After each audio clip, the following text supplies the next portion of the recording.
Hey guys, welcome back to the channel. In this story, Naruto is a one-man team. After graduating from the academy, Naruto starts to reveal his true self. Won't everyone be surprised at what the demon can do? Powerful Naruto X Harem. Be sure to check the description for the creator of the great fanfic, and don't forget to leave a like and subscribe to this channel. Now let's start the story. Chapter 11, Aggravation and Training. Disclaimer: I don't own any manga plot lines, so I make my own. Unfortunately, the characters remain in the ownership of their original creators. Ahaha. Is that your mission today? Cleaning up sewage. How fitting, loser. The other two, who appeared just as ragged looking as Kiba, looked over and saw what Kiba was laughing at and joined in.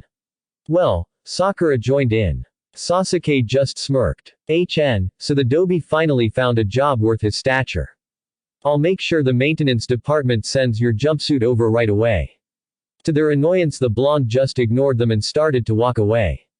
What's wrong, Baka? Taking some sewer cabbage home to your little whores. I'm sure they'll be thrilled. Naruto froze mid-step. Sakura-san. Unless you want to walk around bald for a while, I suggest you never call Hinata-chan or Haku-chan that again. He turned slowly to the side and fixed his gaze on her. Ice blue orbs met green as he stared at her hard enough to make her shrink behind her teammates. Insult me all you like, I'm used to it, but insult them and I will make your life hell. The ever-arrogant Uchiha scoffed but noticed the box he hadn't really seen before now, making him ponder a bit.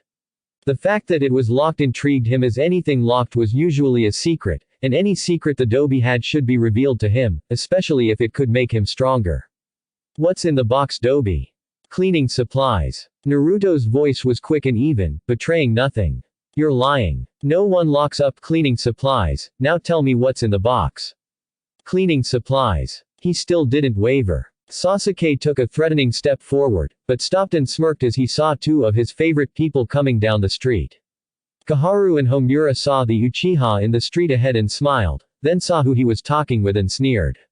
Good afternoon, Uchiha-sama. You mustn't associate yourself with such savages. Come now and let us talk about your placement in the upcoming Chunin exams. I would love to meet Okado-san, Udatane-san, however this Dobi took it upon himself to take something precious to me. I can't leave until I get it back. Quicker than their ages should have allowed the two elders snap their heads to the blonde. Seeing the only thing of possible value being the box in his hands, they assumed that must be the object in question. You, boy. You give him that box back this minute. Naruto saw Sasuke smirk at him and bit his tongue. Apologies, counselors, but this is not his. This box belongs to me. It holds my possessions and I am the one holding the key. The only thing I may have taken from the Uchiha would be his pride. You filthy lying brat. Give Uchiha-sama his belongings now or we will take you to the Hokage. Lead the way, he said easily, though with much distaste at their haughty attitude. The two infuriated council members pointed towards the tower and Naruto sighed as he started walking, as he began leading two red-faced counselors and a smirking Team 7 through the streets of Konoha, right to the Hokage's office door. Last chance, monster. After this there is no going back. Stealing another person's property is a serious offense. Not even signifying he heard them, Naruto opened the door and walked in. He was met with the smiling face of Hiruzen, but that smile quickly turned serious as the man saw the boy's own expression, followed by who was behind him. Hello, Hokage-sama. Your counselors seem to be in a bit of a tight spot and asked to come see you.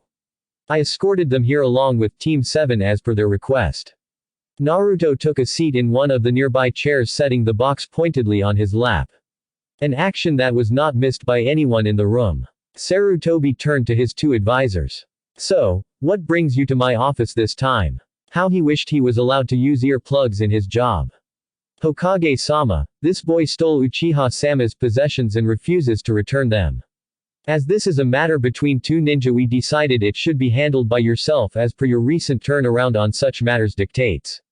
Really all they wanted to see was the boy that he held in such high regard be shown as the trash he was, but they still managed to hiss out their distaste at the man for no longer being lenient enough to allow them to exact their punishment themselves. Is this true, Sasuke-kun? Hi, Hokage-san. I was walking with my team past one of the village parks that had been shut down due to a sewage leak. As we passed by, he jumped out and took my box.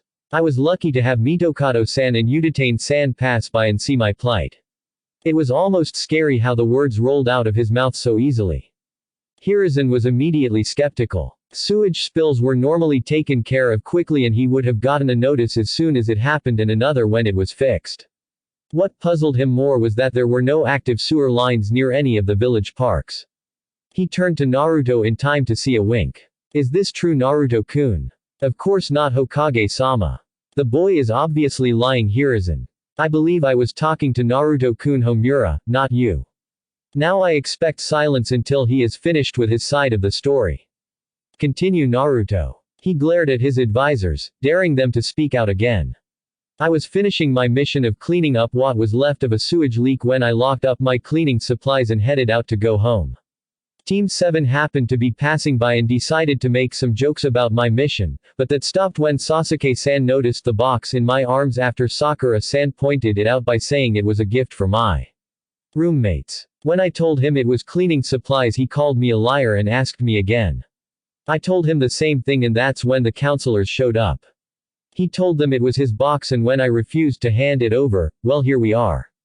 The stress on what was in the box wasn't lost on the old man as he quirked an eyebrow. May I see the box, Naruto-kun? Naruto stood and set the box on the Hokage's desk. Tell me, Sasuke-kun, what exactly is inside the box? Sasuke wavered for a minute. He was so certain that the box would be handed over that he hadn't given it a thought. His mind worked quickly though, and he gave a devious smirk. Even if the Dobi was telling the truth, he would still do anything he could to get one up on him. Cleaning supplies. Everyone was surprised at his answer except Naruto, who just smirked. Well then, would you mind opening it up so we can see?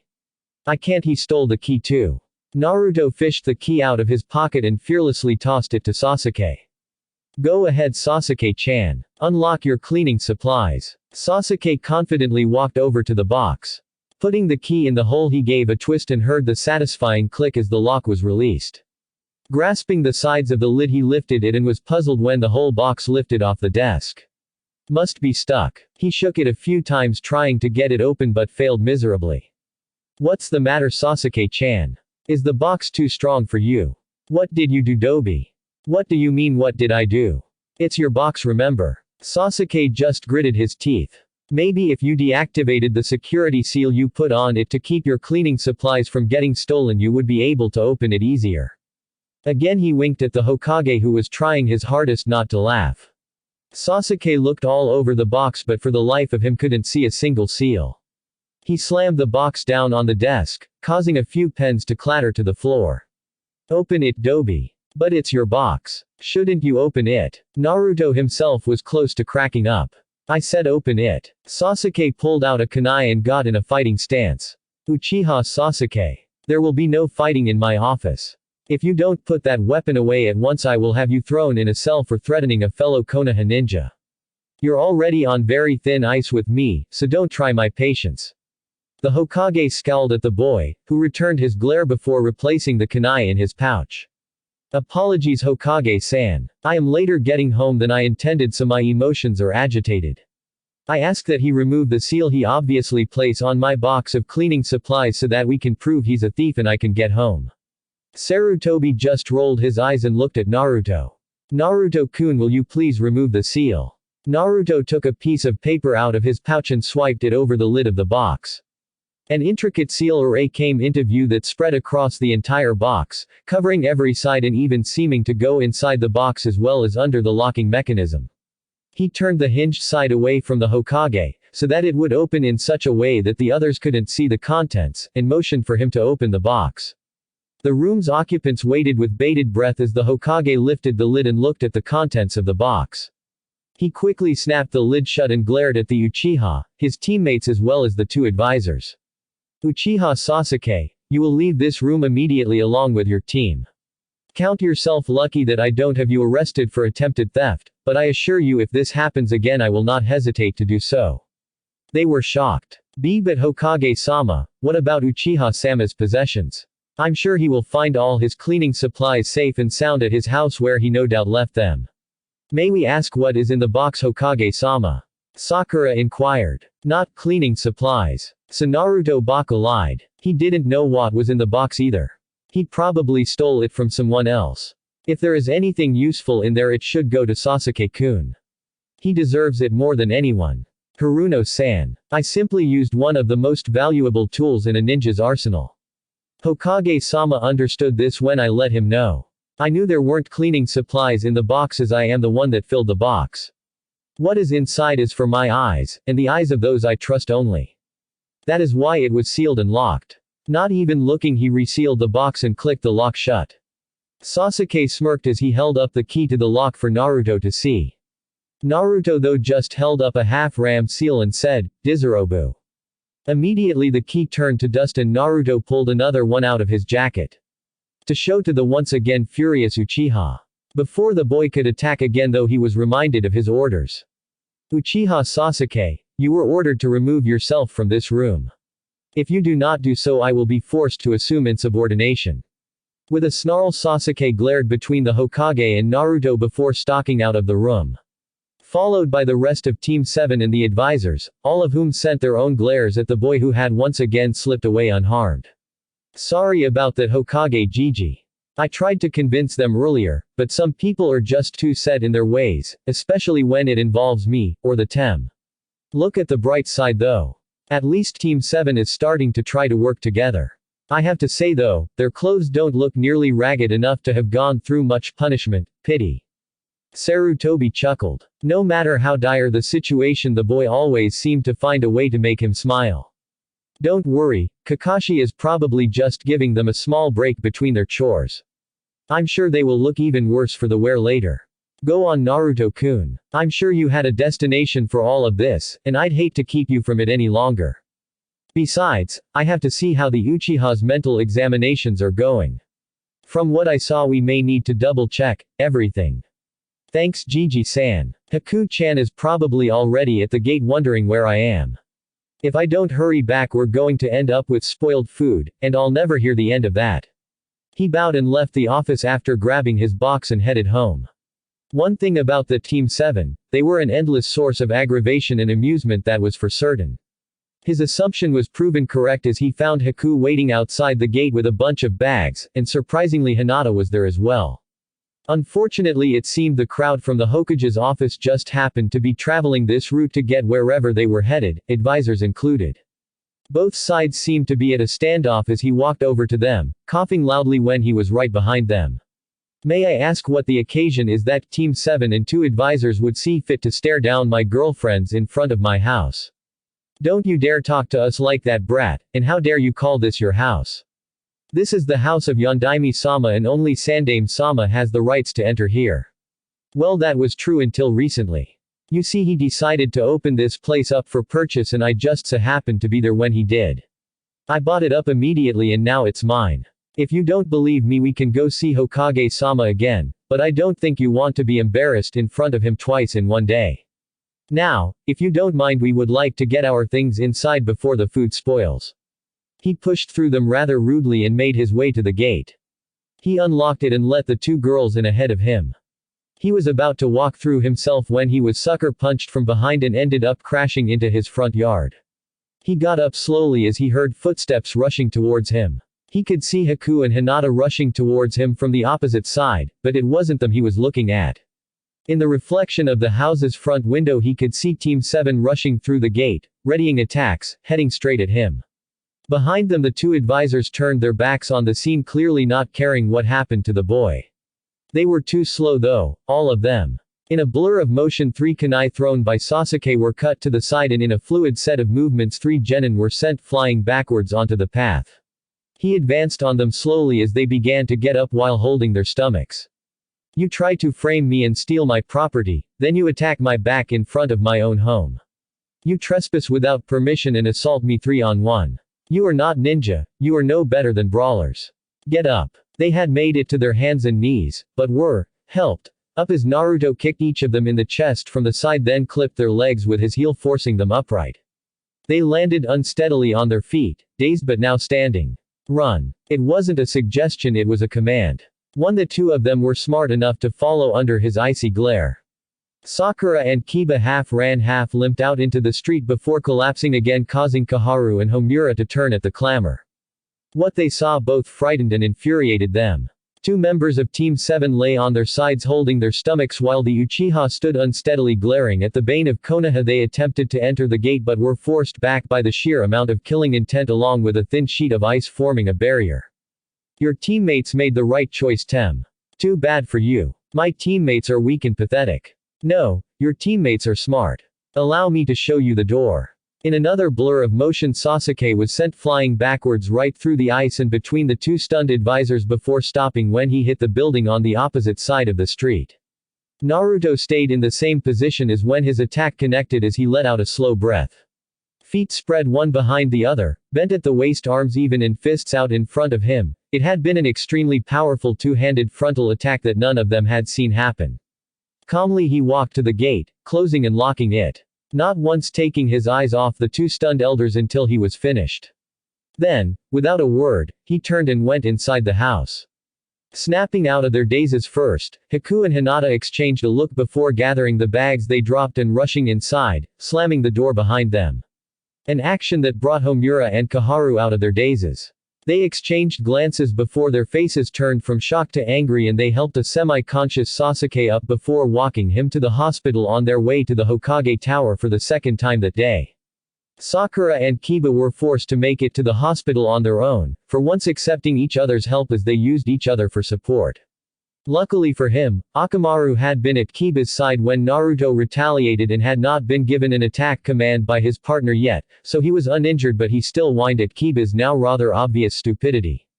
Inside the house, the three residents unpacked the bags in silence as they put the food away. Once that was done, Naruto disappeared into the backyard, leaving the two girls to follow. They found him in the meditation area already trying to relax. Rather than question him, them joined him as the three sat in silence, attempting to ease their minds. Both girls were too agitated though to stay still for long, so they settled for cleaning up the area a bit, glancing at the blonde every now and then in concern. It would be hours until he moved, and the two would make numerous trips between the house and their boyfriend to stretch their legs. Hinata was the most surprised as she had never seen Naruto stay in one place for so long unless he was asleep. When he finally did open his eyes though, they were both caught off guard as he acted just like normal. Good afternoon, ladies. He leaned over, kissing each of them. How was your day? Yup, this was their Naruto. The one who always worried about others over himself. Naruto-kun, what happened? You seemed awfully angry. Sorry if I scared you. The Tem is just getting on my nerves a lot more lately, and now he has the council elders following him around like lost puppies. I'm willing to bet that they're the reason he isn't in chains right now. If they give you trouble again, let me know, by any means necessary. I am afraid that what I just did isn't going to end well for any of us, and if I could I would escort you both around myself, but we know that can't happen. He got up and they walked back to the house. So, how were your mornings? I just got groceries, so not too exciting until I got home. Haku looked to Hinata waiting for her reply. Anyo, Naruto-kun, I have a favor to ask. Naruto turned to her with an unasked question in his eyes. Anyo, Kurenai-sensei is a genjutsu specialist, and, well, she knows some ninjutsu and taijutsu, but I don't feel like she will be able to teach my team very well in certain aspects. I am more used to taijutsu, Shino-san has his bugs, and Haruum-san sticks mostly to ninjutsu and is trying to learn kenjutsu. Naruto waited patiently for her to finish. I was wondering if you would be able to train us. His eyes widened. This wasn't something he'd counted on. He had expected something more along the lines of him finding her someone to train with, not training them himself. Hinata-chan, I'm not exactly used to teaching. Wouldn't Kurenai-san be angry if someone else were to teach her students? I mean, I'm only a genin too. Anyo, Kurenai-sensei was the one who suggested that we find someone to teach us in what we needed to learn, while she would teach us what she could in the mornings. So I kinda brought you up to Haruum-san and Shino-san. They said they would think it over, and Kurenai-sensei didn't seem too put out by the suggestion even if they were all a bit skeptical. Kurenai-sensei has us signed up for the Chunin exams and I don't want to go in them as weak as I am now. She waited nervously as they watched him debate it in his head. First of all, Hinata-chan, you are not weak, so I don't ever want you to think that about yourself again. Both of the girls were shocked at the sternness of his tone, but eased a little when his eyes softened. If you feel I am worthy of teaching you, then I will try to do so, but I also have to train myself in Haku, so my time with each of you will be limited. It won't be easy though. There are only about 3 weeks left until the exams, so I will be pushing you all extremely hard. Tell them tomorrow that they will come here in the afternoons if they want to train with me, but if they aren't serious about getting stronger, then they shouldn't even bother showing up. My training was, and will be a lot harsher than what we went through at the academy. He then sighed to himself. I'm going to need more supplies. Picking his box up from where he left it on the kitchen table, he made his way to the basement and into the library with 2 curious girls following him. What's in the box, Naruto-kun? Haku asked as she peeked over his shoulder. My personal collection, well, part of it anyway. You will be welcome to use almost anything in here and supply yourself as you need as often as you like. We will also use these to train. As he was talking, he started unsealing scrolls, quickly organizing them on the bare shelves. The 2 ladies' eyes widened seeing the vast number of jutsu being laid out. Naruto-kun, where did you get all of this? He turned to them, scratching the back of his head. Well, I've kind of been collecting them for a long time. Let's just say they were no longer of use to those that held them, okay? It was obvious that he didn't want to divulge all of his sources, so they left it at that despite their curiosity. Deciding the least they could do was help, they soon had a bit of a chain going on with Naruto unsealing scrolls as the 2 girls set them on shelves. They separated them by elements so it wouldn't be a complete mess later.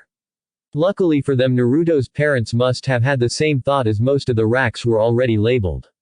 Naruto soon overwhelmed them though, as he could unseal scrolls much faster than they could place them on shelves, and after a while they were working up a bit of a sweat, trying in vain to keep up.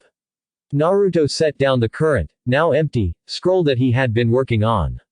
Taking out the next few scrolls, they groaned at the aspect of the small mountain beside them growing, but instead of unsealing these, he turned and placed them on an unlabeled rack before closing the box and turning to them. The rest of this is going up in the office. I'm going to go get some more supplies after I put these up there. Feel free to take a break if you need to. I should be back in less than a half hour, unless the elders or Team Tem decide to grace me with their presence again. They nodded, a little too tired to talk as he made his way up the steps. As soon as he was out of sight, they mock collapsed. I can't believe he has more. Where did he get all of this? Hinata looked at their handiwork thus far, and though the shelves were far from full, it was still an impressive library. Haku was more interested in the scrolls he hadn't unsealed and crawled over to them, inspecting each as her smile grew and she laughed, earning a confused look from the pale-eyed girl. What's so funny, Haku-chan? I know where he got at least some of this collection from. When we were on the mission at Wave, after he freed me, we took out a lot of mercenaries. These, I'm willing to bet, are some of their weapons. See. Each one is labeled as a type of weapon. The only troubling thing is that, unless we took out a lot more thugs than I thought, he has far too many to cover what he would have gotten from them. The only thing I do know is he's been a collector for a long, long time. Both girls went over the scrolls out of curiosity, seeing what weapons they contained. The variety alone shocked them before the quantity did. He even had weapons that weren't normally from this portion of the elemental nations and others that were not normally wielded by ninja. Once they had satisfied their curiosity on the weapons scrolls, they got back to the remaining pile of scrolls and started shelving them again. It was a bit more relaxed than previously without the blonde to pace them. Almost exactly a half hour later, their girl talk was interrupted as they heard footsteps above them as the front door closed. They had to admit it was a little creepy since they couldn't see who it was. Only Naruto had a key though, so they weren't worried. It gave them a small thrill instead as they followed the footsteps across the ceiling as they made their way around the first floor. They could tell he stopped in the office first, but they soon started getting nervous at the prospect of stacking more scrolls as the footsteps made their way to the cellar door. Naruto soon revealed himself, now carrying 2 boxes, much to their dismay. He smiled broadly at their looks, laughing at them a little on the inside. Don't worry, it's mostly just more weapons. He tried to ease their minds, but it didn't do much as they registered the word, mostly. Mostly out of 2 boxes could still mean more than they already had done. Grumbling a little, they set back to work and soon were once again swamped in scrolls as Naruto easily sped through unsealing all he had brought. A large stack of scrolls now sat in the middle aisle of the room as they slowly filled in the racks from the front to the back. For ease of movement, it was silently agreed that they'd just fill in the sections as they got to them, causing the pile to shift every now and then as scrolls were moved out of the way. Once again they were surprised at the variety as foreign jutsu were revealed. Most surprising of all though was when Hinata found some clan-specific techniques, including some from her own former clan. She didn't want to think her boyfriend was a thief, but clan jutsu were normally closely guarded secrets. To have such a vast quantity of them was disturbing to say the least. Naruto-kun, why do you have Juken scrolls? She held out a small stack towards him as he took a break from his sorting of the weapons scrolls to look at her. The trash. It was a simple answer, but he hadn't even blinked. You found clan secrets, in the garbage. How? Well, eventually scrolls start to get old, so they tend to be rewritten every few years and the old ones are disposed of. Some clans burn them or bury them, the Naras have a ceremony to completely destroy them, the Aburame pile them up and have their bugs eat them. Other clans are less careful and rely on the Konoha maintenance department to dispose of their family secrets. Keep looking, there are a lot more in there. Hyuga scrolls, Yamanaka scrolls, Akamichi, and even Uchiha. Bet Tem would be pissed if he found out I had those. There are no laws that say you can't take someone's trash as your own. Hell, the maintenance guys even encourage it sometimes, less for them to haul around. He gave a shrug and turned around again before realizing he'd forgotten something. Haku-chan, you'll probably find one or two that you might want to take a close look at. A while ago we must have had a family member of yours here for the Chunin exams. They're in pretty bad shape, but I'm pretty sure they have Hyoten stuff in them. Neither missed Haku's wide eyes as she looked at the wall of scrolls in front of them. Eyes searching, she looked for the most dilapidated scrolls in the stack. Due to the stack being 3 scrolls wide, there were many she couldn't see, but she already saw some that were worse for wear and she dove into the scrolls with renewed energy as she threw them into their spots on the racks. As soon as Naruto was done with the weapons, he joined in from the other side as all 3 of them worked the pile lower and lower. To her it seemed like hours as her targets slowly revealed themselves. Uchiha, Hyuga, Kagaya, Senju, Yamanaka, Hyuga. Wait, I'm looking at clan scrolls. My family wasn't really a clan, we were far too few and spread out for that. She began searching again, but the pile was dwindling fast with the 3 of them working on it. Tears started to sting at the corners of her eyes as she frantically began to toss scrolls to the side, not even bothering to put them on the shelf anymore. Where? She couldn't help herself as tears began to fall. She was so close to having part of her family back, yet she couldn't find it. A hand suddenly appeared in front of her holding something. The waster in her eyes made it too blurry to make out what it said, so she looked up pleadingly to the one offering it. Naruto was smiling down at her as she made out Hinata walking up behind him with something in her hand as well. Naruto turned to her and saw what she held, then turned back to Haku. They're right here, Haku-chan. They're right here. He put a hand on her head, stroking her hair gently as she shakily touched her only known bond to her family. Be careful, they're fragile. If you want, I'll copy them to another scroll later. She tenderly took the scroll from him and read the label. History of the Hyoten. She opened it and the first thing she saw along the cracked parchment caused her to collapse into him, sending scrolls flying in various directions. Tears openly flowed as she cried out and hugged him tightly. The scroll lay all but forgotten nearby as her emotions drowned out any thought. Hinata picked the scroll up, curious at what had sent her friend into such a fit. The first section displayed a family tree. She followed the splits down to the last lines. To the far left must have been the person's family who carried the scroll, as one name was circled and the pair connected to it were sub-labeled Chichiyu and Hahao. Reading across, she soon found a name she recognized on a nearby branch. Amagawa Haku Idoko. She set the scroll down and crawled over to Haku. She whispered in the girl's ear just loud enough for Naruto to hear. Congratulations, Amagawa-chan. They spent the next hour rocking her until she fell asleep in their arms, emotionally exhausted. Naruto picked her up and took her to her room while Hinata followed behind with the scrolls. After tucking her in, they quietly left to finish up in the library. They had quite the mess to clean up from the frantic search, but they would do it with a smile, knowing that their family member no longer had to use the name of the man that killed her parents. She was finally completely free of him. It would be a couple hours until a red-eyed Haku came back downstairs and they couldn't be sure if she'd read any more of her scrolls, but they weren't about to pry. Finding out such details about your life was bound to be a shocking event for most people, so they settled for hugging her gently as they led her to the kitchen where their first, real, home-cooked meal waited. It was nothing fancy since Hinata didn't really do much cooking at the Hyuga Manor and Naruto mainly ate quick meals, but between the two of them they managed to throw together something half-decent.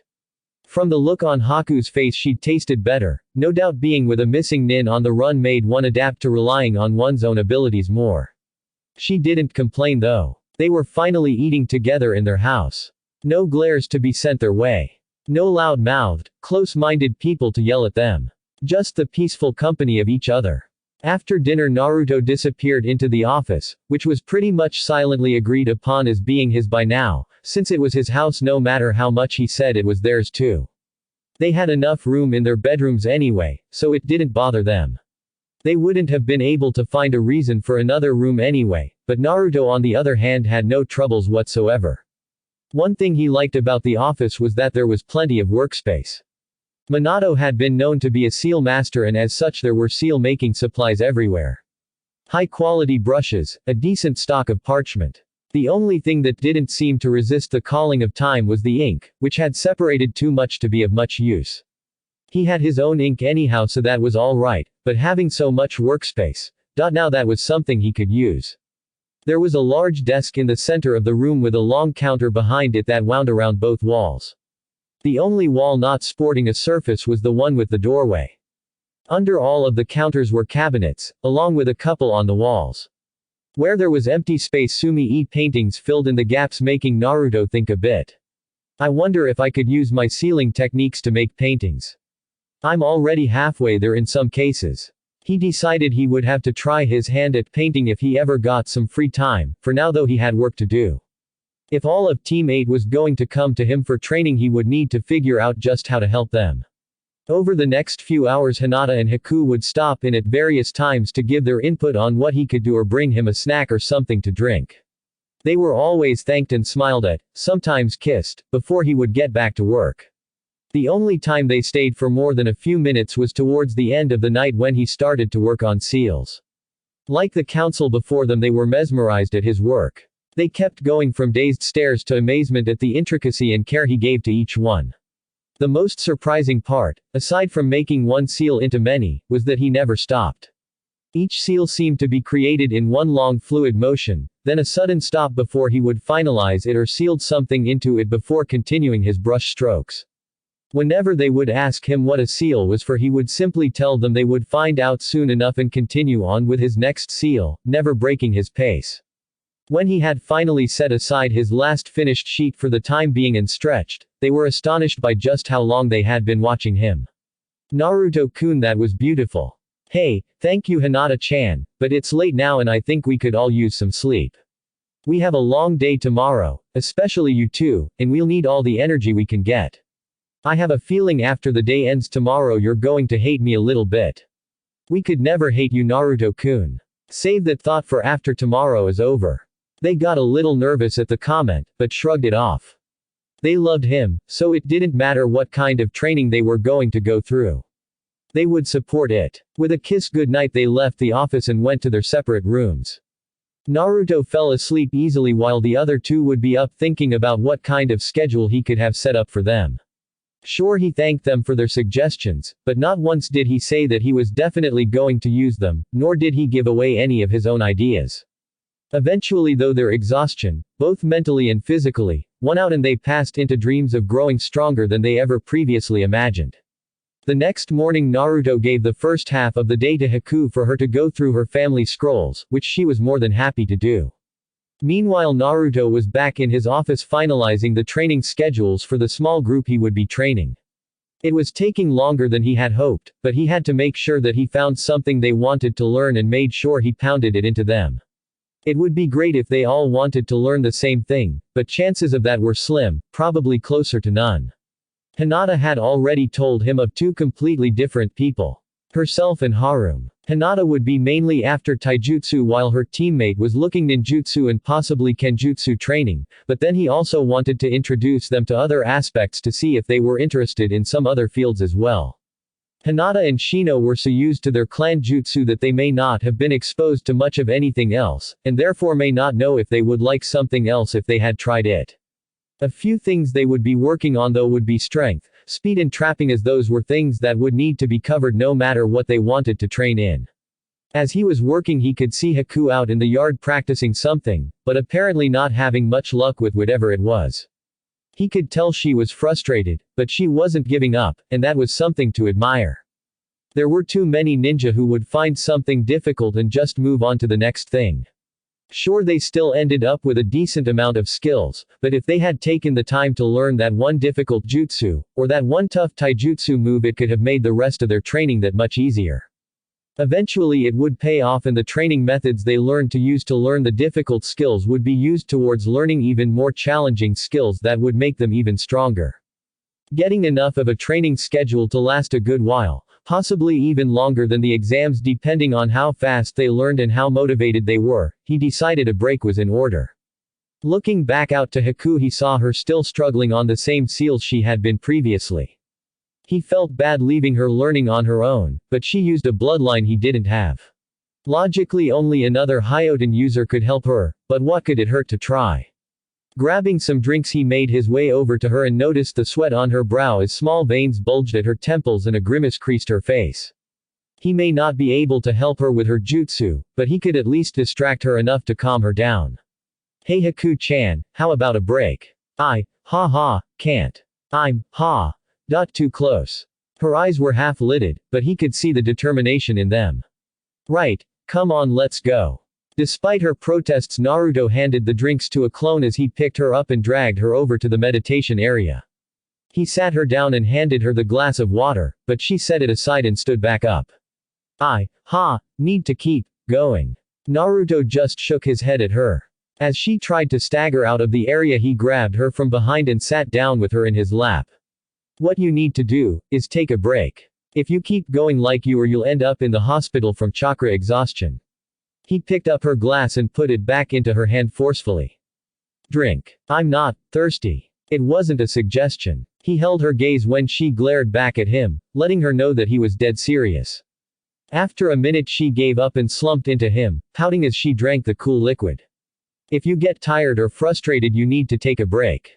Otherwise you are just going to get more frustrated as you wear yourself into a vegetative state. She paused momentarily in her drinking. This is how I've always trained though. And who is it that taught you how to train like that? He felt her tense. He knew exactly who it was, and he knew what he said would hurt her, but he had to break her of that habit. He had nothing but ill intentions for you, which is why he worked you to near death just to get what he wanted faster, even at the cost of your health. Haku lowered her head in defeat. Then what am I supposed to do? Laze around and let my family's techniques sit there, forgotten? I owe it to their memory to push forward. Naruto took her now empty glass and set it to the side, but when she moved to get up he kept his grip on her. What you're supposed to do is honor their memory by becoming what you were supposed to, not what you think they would want you to become. He moved his hands to her shoulders and began to rub them, earning slight moans in response as her tight muscles were worked loose. If you push too hard though you risk burning yourself out, and that is something I highly doubt they would like, and I know I wouldn't. No jutsu is worth ending your career before it starts. Haku was torn though. It was hard to hear that the way you've always done something was wrong. She knew it was wrong, and she could feel it was wrong, but she still kept doing it out of habit. Why did she keep doing it? Kami, that feels good. How did Naruto know how she should train? Shouldn't the way she trains be unique to her? Where did he learn how to give a massage? A few minutes rest couldn't hurt, could it? Soon Haku was asleep in his lap as Naruto kept massaging her stress away. He smiled as she leaned back into him, dozing lightly and finally relaxing. It was this scene, about an hour later, that got rather rudely interrupted as a small swarm of insects began to gather around Naruto's head. He didn't need to look at them to know exactly what they were or who sent them. All right. Let him know I'll be there in a minute. As the insects flew off he did his best to lay Haku down gently. She didn't seem to want to let him go though, so he removed his shirt that she was gripping tightly and let her hold onto it, which she happily snuggled into, leaving him in only a tight mesh undershirt. He debated making a quick stop to get another shirt, but shrugged it off before heading to the front gate to let in his company for the day. Naruto was pleasantly surprised when he got to the front gate. He was expecting the 3 genin, but he didn't think their sensei would show up too. "Kurenai-san, I didn't expect to see you here as well. What, you thought I would leave my students to a genin without at least seeing how he intends to train them?" She smirked at the boy who would think so highly of himself.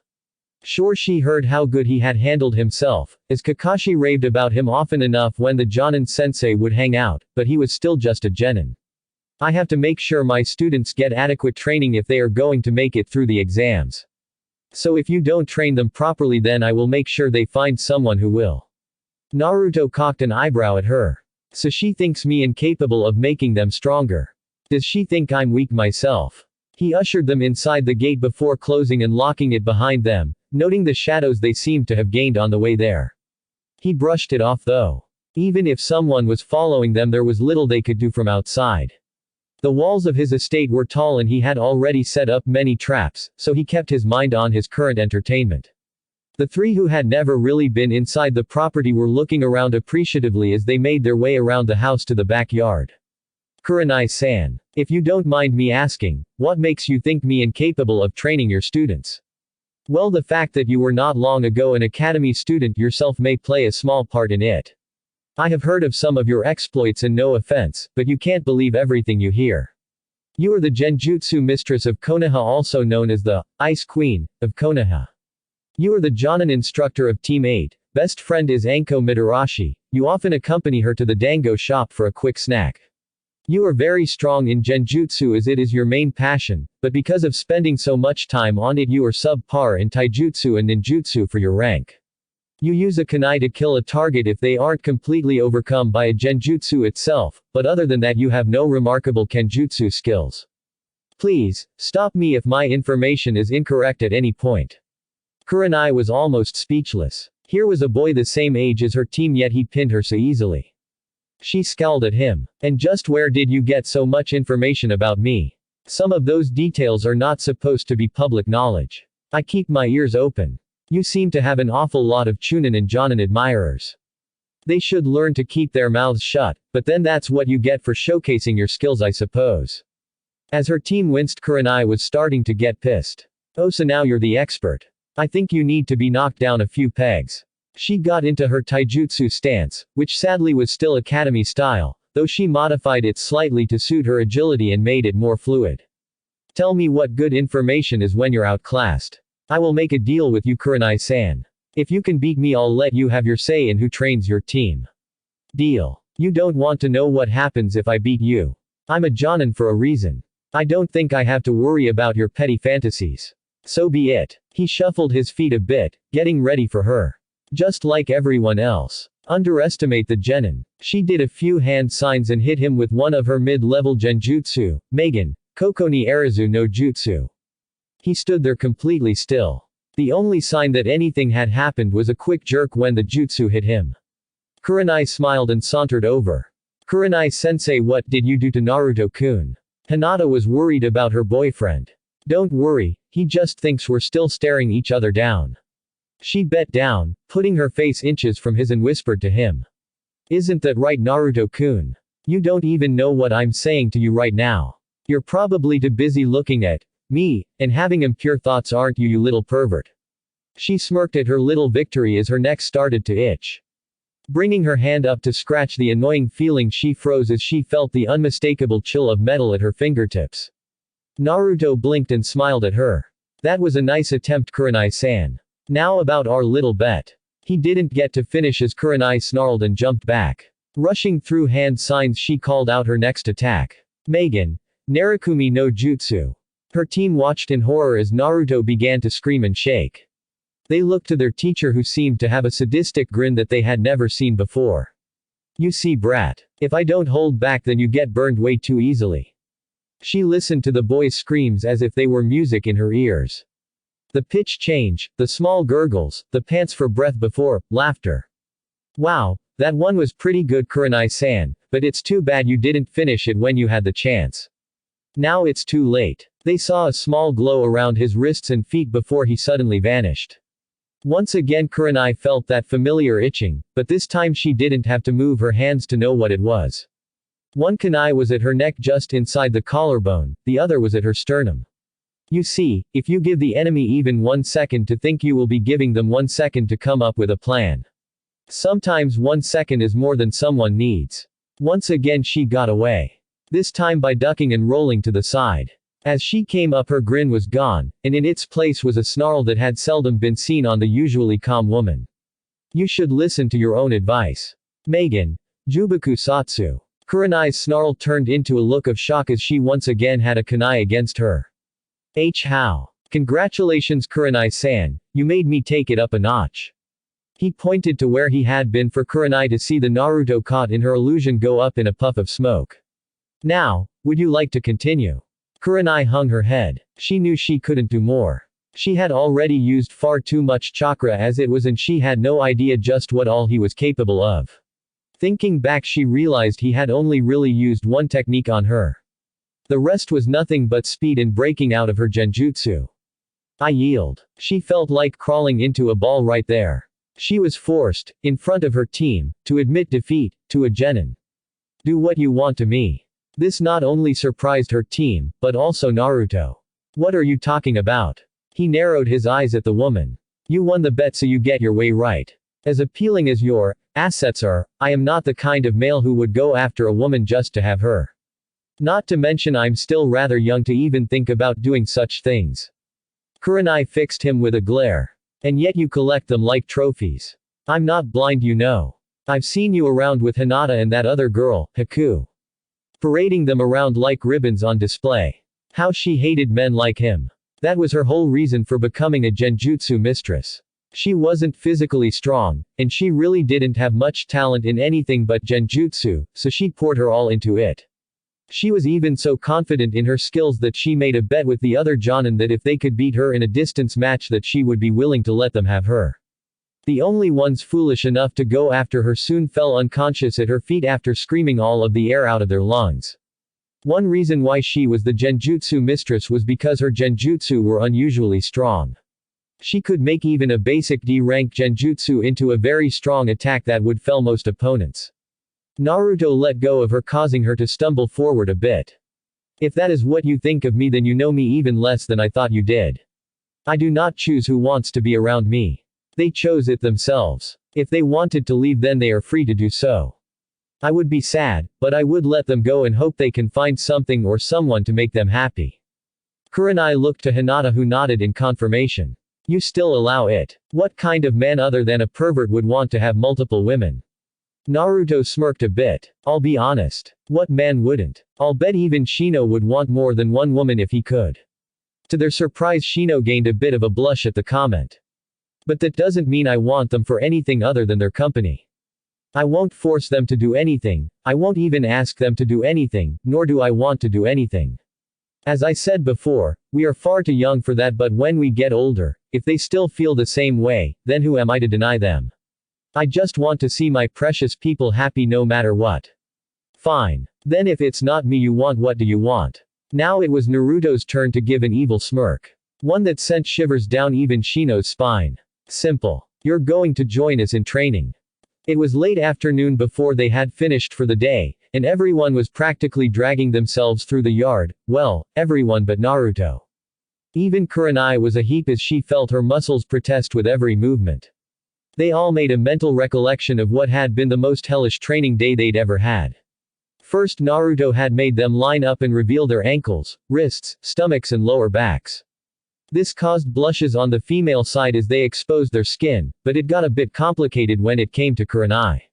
She was wearing her normal dress, making it rather difficult to show some of the correct places, but Naruto was adamant about having those places exposed, so begrudgingly she did so, but not before making Shino give her his jacket to put over her now exposed panty-clad waist, which only got revealed after the boys had turned around. Then it was Harum's turn to blush as a portion of Shino's physique was displayed. While it was nowhere near Naruto's, at least he was wearing a shirt, even if it was mesh. After everyone was exposed, he quickly went from one to the next, drawing seals on their skin. Another thing that Kurenai was not too comfortable with. In fact, she was so uncomfortable with it that her opinions woke Haku, who groggily made her way over to the group and joined them. After a bit of arguing and Naruto showing off his own seals, Kurenai let him continue with promises of death if he did anything fishy. When all the seals were finished, he pushed a little chakra into each one, then told them to get up. That had been the most amusing part for him. All of them had tried to get up thinking it would be a normal task, but were soon sent back on their asses as they found out just what the seals did. It was another yelling match for Kurenai, but he calmly reminded her that this was his class now and they were to do as they were told. Which began with laps. He made them run until they dropped, then let them rest as they drank some water to replace their lost fluids. Once again Kurenai was embarrassed as her lack of physical strength was shown. Shino and Haku were able to keep up with her for the most part, but Naruto ran around lapping them all. At one point Harem yelled at him saying he was cheating and his weights were different, which was technically true. She was brought to reality though when he offered to make hers more like his. He explained as he added another line to hers that each line made the weights heavier. She found out just after he reactivated it exactly what he meant, as she could no longer move the leg that he had changed the seal on. He laughed at her for a while before removing the line and setting it back how it was. Only a few then re-inspected Naruto's visible seals and were astonished by the intricate patterns of lines they saw. They were almost like tattoos, and when asked, Naruto told them that the amount of weight each line added was proportionate to the length and width of the line. He just decided that rather than making a whole bunch of lines, or lengthening one in a spiral like many ninja do, that he would instead make designs as he increased his weights. After their rest they had some sparring to see where their taijutsu was at. Then some jutsu practice and questioning about their likes and dislikes as far as techniques go. Naruto already knew them, but he felt it would be beneficial if they all knew each other's. Once they all knew what the others were interested in, Naruto brought out his surprises, in other words what he was really going to train them in. Haku-chan is learning her family's ninjutsu, and she already knows how to use throwing weapons, so I'll be helping her with the ninjutsu as much as I can as well as a little taijutsu. Hinata, we're going to look at your taijutsu and see what's wrong with it. Anyo, what do you mean? I used the correct forms of Juken. Father just said I needed to practice more, a lot more. She lowered her head in shame. The council believed me a lost cause. No, it just doesn't suit you. Kurenai was shocked. Juken not suiting a Hyuga. She almost wanted to laugh at the boy. You are far more agile than any other Hyuga I've seen, so we'll be modifying your style to fit your body. I would also like Hinata and Haku to work on medical jutsu as well since both of you have interests there.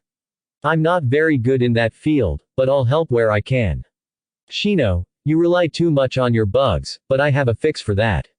Your dad seems to be interested in what I'm going to teach you as well, so don't worry about too much conflict there. You will all be learning traps, namely seal traps, but Shino will be learning them the most. He took out a scroll and unsealed something. When the smoke cleared, he was holding a short rod with a small prong on one side and a rope attached to that same end. Harem, this is a jute. It will be your first step in kenjutsu training. Depending how you do with this, we can move to another weapon more suiting your natural style. They all were about to get up to start, but stopped when they saw Naruto go back to his scroll. Another puff of smoke and there was another object sitting in his lap. Kurenai-san. This is your new best friend. He walked over to her and had her hold out her arm. A few lashings later and there was a Senbon launcher strapped to her forearm and a quiver of spare bolts at her waist. Your genjutsu is great, but as I showed you, you will need something against someone who can break it. This will keep them away to give backup time to arrive, or until you can cast a strong enough jutsu. Also this. Another puff of smoke and a kodachi was in his hand. It wasn't a masterpiece by any means, but good enough for their purpose. This you will use if they get too close.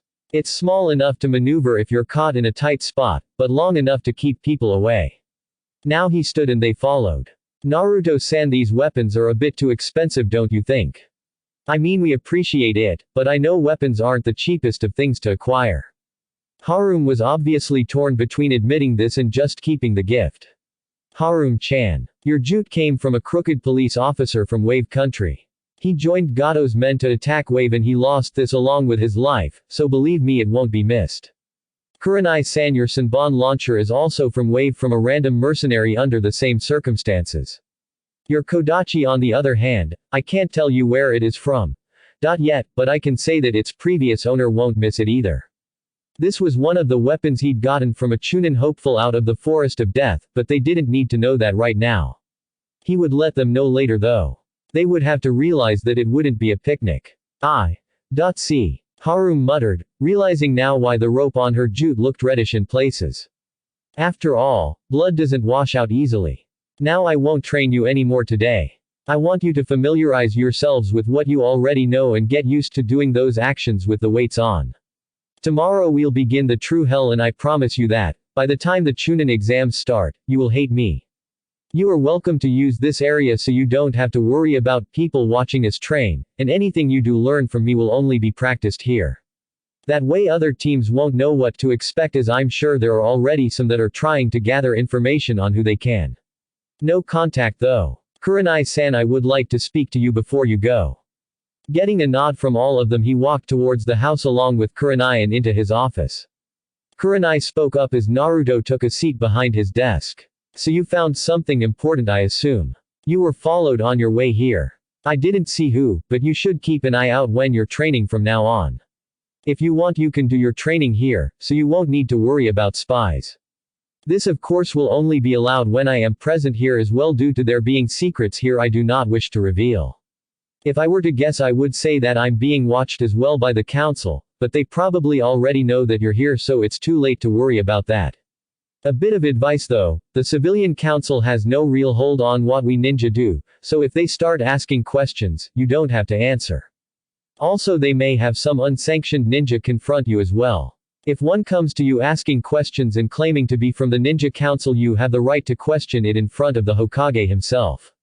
I ask that you take such actions because while you may not worry about them finding out about the things your team is learning, I cannot afford to let anyone know about my abilities or training methods outside of those I trust. I plan on making us some of the best before this exam, and I don't want to let what we're doing here get out to other teams. Especially Team 7. The entire time he spoke, he had her fixed with a stare that made her flinch whenever he emphasized a point. When he had finished, she nodded, uncertain of why exactly he was so concerned, but trusting his instincts a bit more after how he showed his ability to train, or at least work people into the ground. He had given them weapons too. No matter how he acquired them, they were still worth something, and that something was a lot more than what she had expected coming from what she thought a genin sensei could or would do. Why are you going so far to help my team? Won't we just end up learning each other's strengths and weaknesses? Or are you using this for your own intelligence gathering? You think I'm trying to get the upper hand on your team? Naruto deadpanned. Then to Kurenai's complete amazement, he broke out laughing. You do remember that my girlfriend is on your team, right? The one that I asked out after graduation. If anything, when we meet each other in the exam, we'll be helping each other as much as we can. You're still welcome to do your own training with them in the mornings though. If you don't trust me, you are free to have your team do as you see fit. Know though that they will be training in the open where those shadows of yours can see. Plus you, or they, would have to take the time to find people who can actually train them in what they need to know to survive. Are you able to take that risk? Quote. I'll see you tomorrow, Kurenai-san. This will be the last, more or less, filler chapter before the exams start. I'm not going to go into detail about their training as there is no real point, since most of it would be strength training and tactics. Thanks for listening. I hope you guys liked it. Don't forget to subscribe and leave a like for more what ifs and support the author. See you guys in the next video.